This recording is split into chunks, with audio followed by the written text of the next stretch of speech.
The story of the Sufi who sold his donkey for the mystic dance.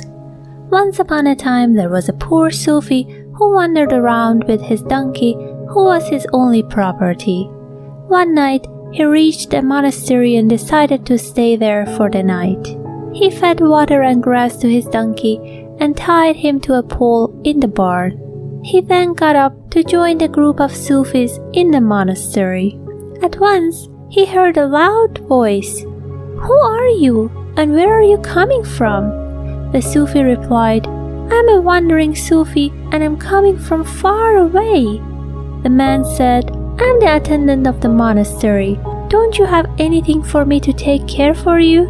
The Sufi replied, "I just tied my donkey to that pole in the barn. Please pay attention to it." He said that and entered the monastery. The Sufis who were staying in the monastery were destitute and hungry. Upon learning that the newcomer had a donkey, some of them snuck into the barn, stole the animal, and sold it to a traveler who was passing by, with the belief that in necessity everything is lawful. But in reality, it was their greed and vicious act that pushed them towards sowing the seed of falsehood.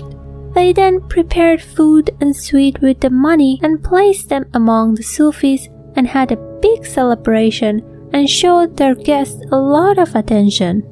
The Sufi who was tired of the long journey and saw that affection towards him thought to himself, "If I don't enjoy tonight, when should I do so?" The Sufis of the monastery were also thinking, "We are also human beings and want to enjoy. How much patience and fasting?" After the meal, they all started dancing, and the monastery was filled with smoke and dust up to the roof. The smoke of the kitchen and the dust of beating their feet and clapping. Then the minstrel commenced everyone to sing, "The ass is gone and the ass is gone." Everyone continued beating their feet and clapping their hands, singing, "The ass is gone and the ass is gone," until dawn. The Sufi also accompanied and sang along with them.